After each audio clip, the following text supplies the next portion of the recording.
Café Tapiazca, el café del gran señor. Café auténtico de altura. Presenta.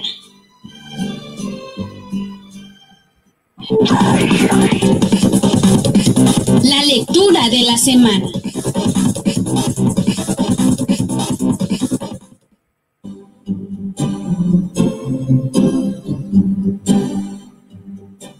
Pues nos complace mucho compartir con ustedes un libro de una escritora mexicana, nacida en Sonora, en Guaymas, creo, si no, ahorita que nos corrija, Elma Laura Ahumada. Pues ya ustedes la conocen, ya estuvo con nosotros hace algunos meses, comentándonos acerca del libro El vendedor de silencio, de Enrique Serna, esta historia novelada, esta biografía novelada de Carlos de Negri, este periodista de los años 40, 50, todavía en los años 60, que cayó en desgracia a principios de los 70 y luego lo mató la que era su esposa. Sí, toda una tragedia ahí personal, familiar y digamos nacional también, de alguna manera, por el tipo de periodismo que hacía. Y a propósito de ese libro, la maestra, porque es maestra universitaria, periodista, Elma Laura Ahumada, estuvo con nosotros platicando. Ya ustedes la conocen, además que mes tras mes comentamos la revista 30 Días, de la que ella es la directora general. Pues ella escribió un libro, no es propiamente pues es una novela, aunque no es de ficción. Algunos quizá pudieran catalogarla como un libro de autoayuda, sí, muy, muy probablemente, ¿sí? O es un libro, es una novela que ayuda a que algunas personas se mejoren familiarmente, su existencia, en fin, el enlace de este libro nos lo compartió Elma Laura por unos días y nosotros se lo compartimos a ustedes. Han de recordar, creo que esto fue por allá en el mes de noviembre, así es que muy probablemente algunos de ustedes ya lo tengan por ahí este libro. Espero que lo hayan leído, si no vamos a comentarlo con la autora, vamos a comentarlo a lo largo de la semana y el día de hoy vamos a platicar con la autora en unos minutos más. La historia de Elma Lucía, dice una presentación de este libro, es una muestra de que el destino de las personas no está escrito. Tú lo vas formando cuando la vida te pone a prueba ante adversidades inesperadas y haces uso de valores como la tolerancia, la paciencia y sobre todo el amor.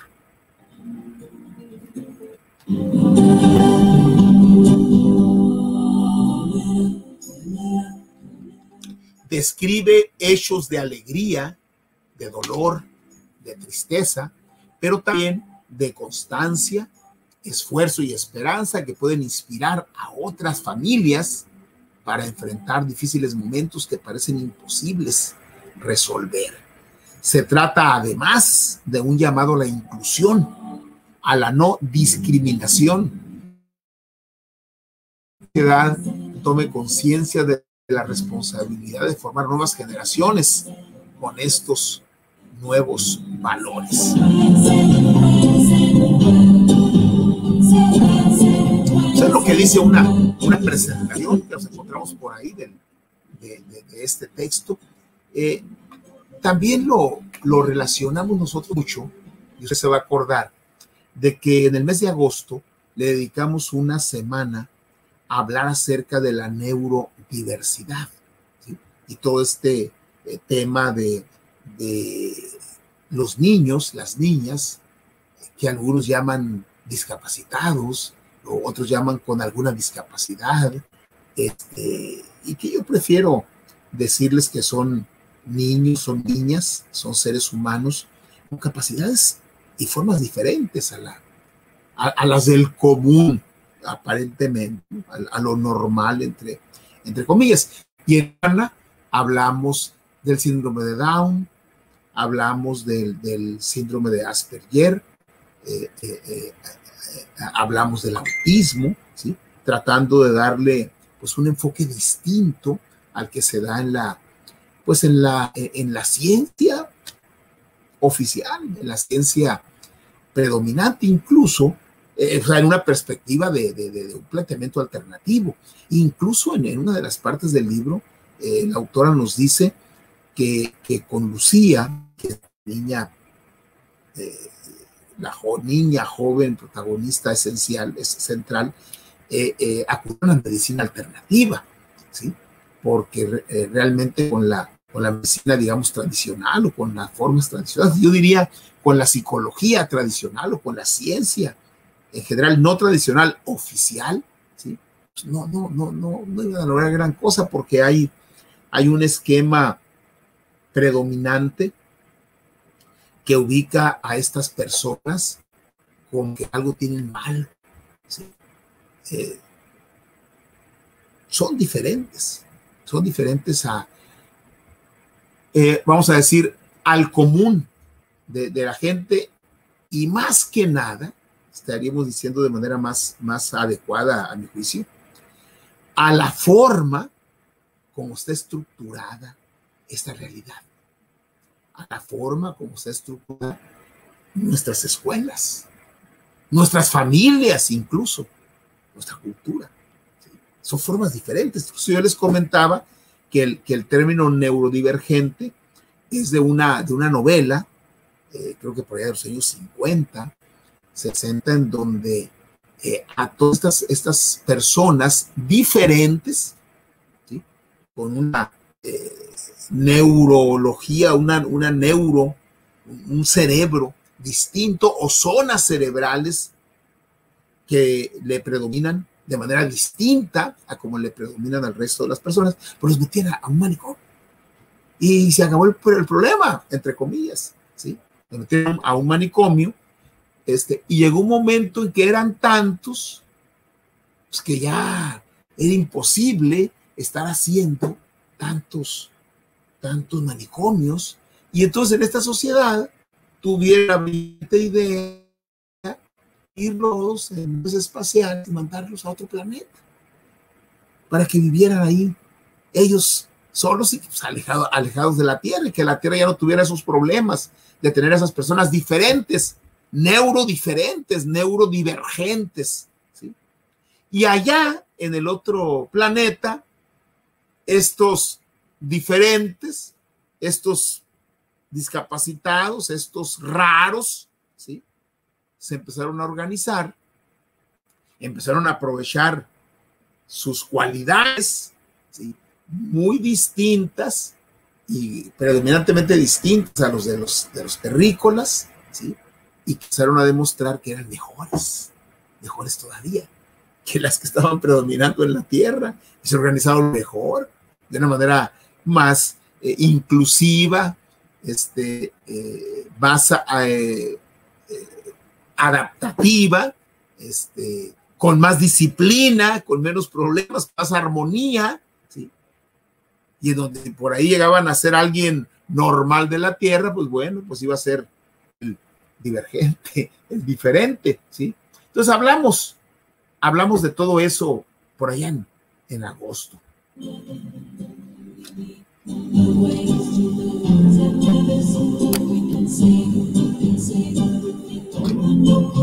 E incluso entrevistamos a un joven, hijo de Laura, de Raquel, Lara, para los que la queremos, Laura Raquel, Lara Penuk, que iba a entrar en psicología en aquel tiempo. A ver si lo localizamos, a ver qué pasó, porque me contó su mamá que a este joven le llamaba mucho la atención las personas con síndrome de Down, ¿sí?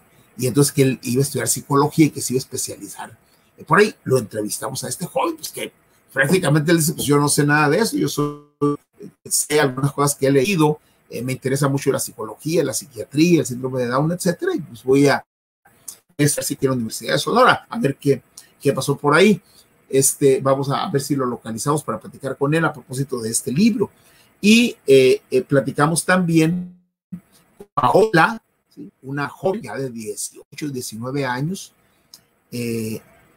con Asperger, ¿sí? Platicamos con su maestra también, que esta joven, pues adolescente, había estado en una secundaria donde había apoyo para ese tipo de alumnos, y hablamos con su maestra, la maestra Liliana Miranda, que estuvo trabajando mucho tiempo en educación de esta naturaleza, amén, de jardín de niños y eso. Entonces, hicimos todo un programa, ¿sí? Y además se han de acordar que trajimos aquí y le presentamos un poema de Puyol, de Germán Puyol, a propósito de los niños Down, ¿no? Entonces, digamos, este texto, este libro, esta historia novelada, ¿sí? Esta historia familiar novelada, la historia de Lucía, ordinaria, logrando lo extraordinario, pues ya no era un tema ajeno a Confieso que he leído, y nos da mucho gusto, pues poderles comentar y poderles compartir.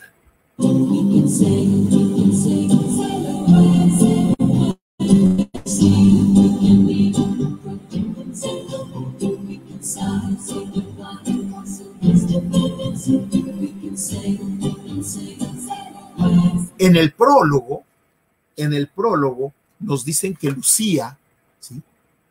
Era una niña especial, diferente, quien al paso del tiempo fue mostrando una superioridad intelectual y una capacidad impresionante. Sin embargo, Lucía no respetaba las normas sociales. ¿Cuáles normas sociales? Pues las normas sociales, vamos a decir, predominantes, que predominaban, o sea, cómo está estructurada esta sociedad, cómo está estructurada esta cultura, ¿sí? Fue difícil diagnosticarla con el síndrome de Asperger, ¿sí? Diagnóstico que con el tiempo se descubrió que no había sido el correcto, ¿sí? Y es muy interesante esta travesía que hace la familia de Lucía, pues por allá a finales de los 90, principios de los 2000. Ahorita, según el libro, Lucía, digamos que el año pasado, cuando se publicó, tenía 25 años, ahorita debe tener 25, o quizá 26. Y nos habla de que en esa familia, cuando nace esta niña y se dan cuenta de que es distinta a lo común, la pregunta que se hacen es el por qué. Los papás, Jorge y Elma Laura, que son los nombres verdaderos de los padres, y Lucía es Laura Lucía, ¿sí? Que es su nombre verdadero. Se preguntaban el por qué nosotros, por qué, etcétera, etcétera. Y llegó un momento en que dejaron de preguntarse ¿por qué? ¿Por qué? ¿Por qué a nosotros nos nace un niño, una niña en este caso, con las características? Dejaron de preguntarse el por qué. Y Jorge, Elma Laura, se empezaron a preguntar el para qué. El para qué de la historia de Lucía. Y cuando cambian la pregunta, empiezan a ver la realidad con una perspectiva distinta.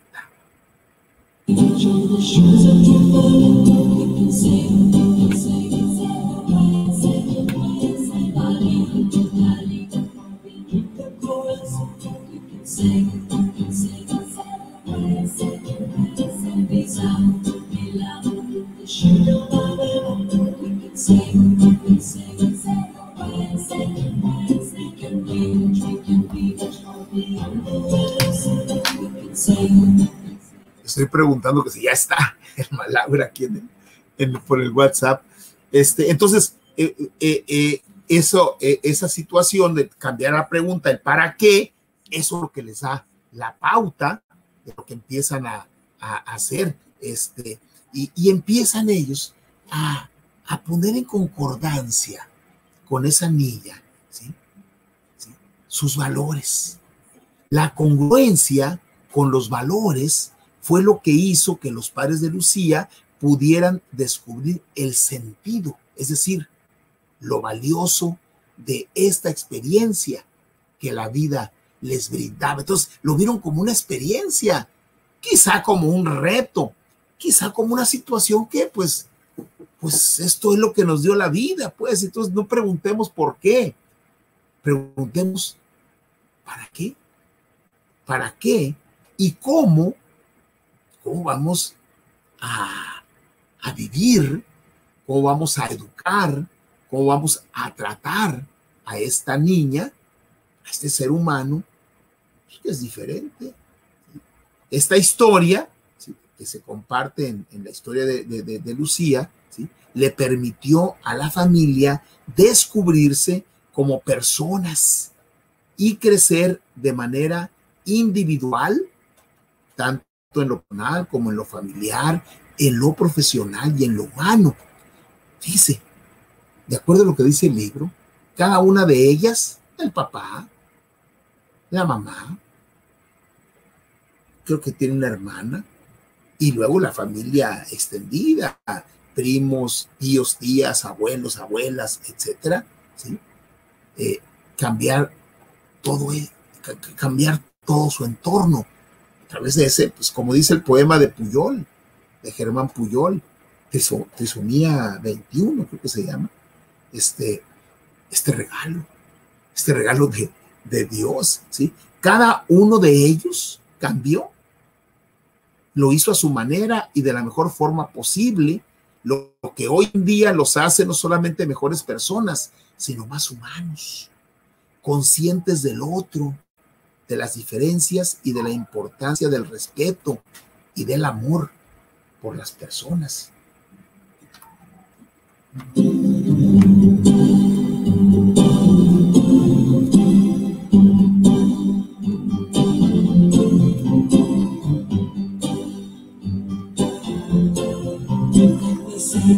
Entonces, el amor, el apoyo y la actitud que Lucía siempre tuvo en sus papás la ayudó a trabajar de manera constante, con gran fortaleza, perseverancia y paciencia, para convertirse en la mujer profesionista que es hoy, a sus 25 años.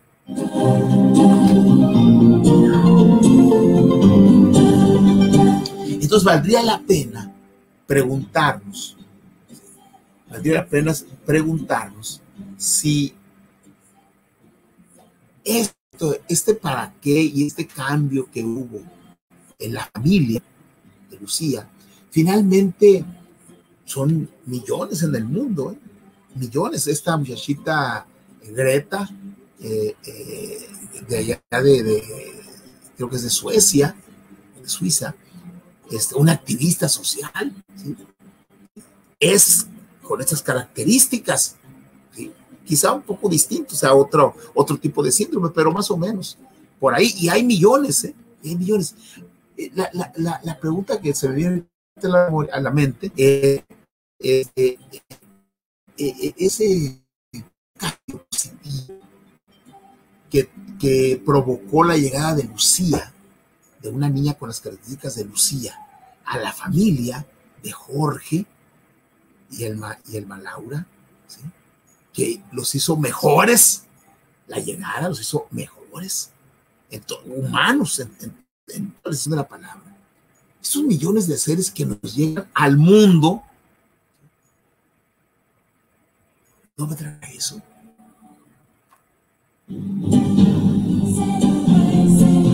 ¿No vendrán a eso al mundo? Lucía, esta niña, llega a eso. Ese es el para qué a la familia de Jorge y Elma Laura. Pero los millones que hay, los miles que hay en México, millones, yo creo que debe ser 2, 3 millones, quizá un poco más en nuestro país, y los millones que hay en el mundo, No vendrán a eso, a esta tierra, a esta humanidad, que buena falta le hace abrazar estos valores, estas formas de ser, esa tolerancia, esta inclusividad, ¿sí? Este respeto, sobre todo, y este amor por los demás, y este amor por lo diferente, por lo distinto. ¿No vendrán a eso? ¿Cómo cambió Lucía a esta familia? Que estos millones de seres similares que hay en el mundo ayuden a esta humanidad a ser mejores, a que seamos mejores.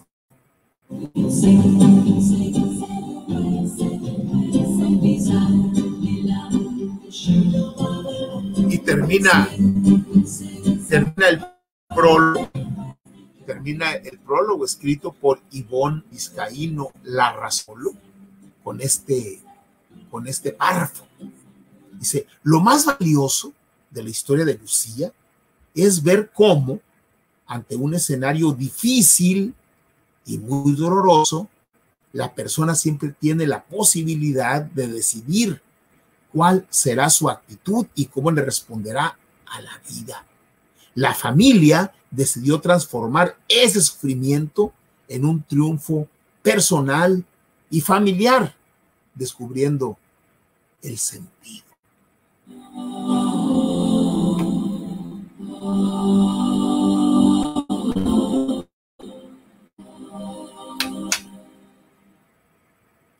¿Y se acuerdan del libro de Víctor Frank, El hombre en busca de sentido?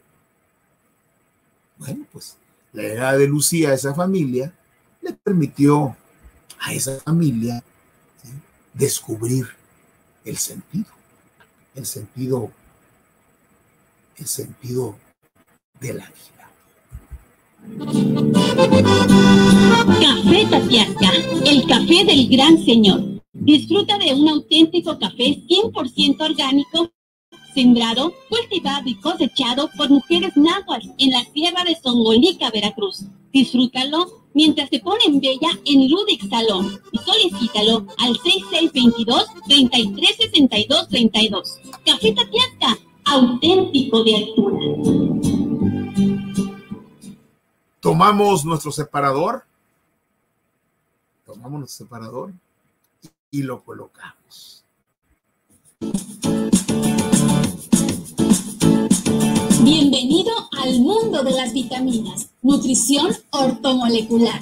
Te ayuda a obtener una nutrición óptima, de acuerdo a tus características personales. No existen enfermedades, solo deficiencias nutricionales. Visítanos en Facebook, @ortomolecularsonora, o escríbenos al correo electrónico ortomolecular.sonora@gmail.com. Te atiende la terapeuta Lilia Diana Miranda, diplomada en acupuntura, homeopatía y biomagnetismo. Fórmulas originales.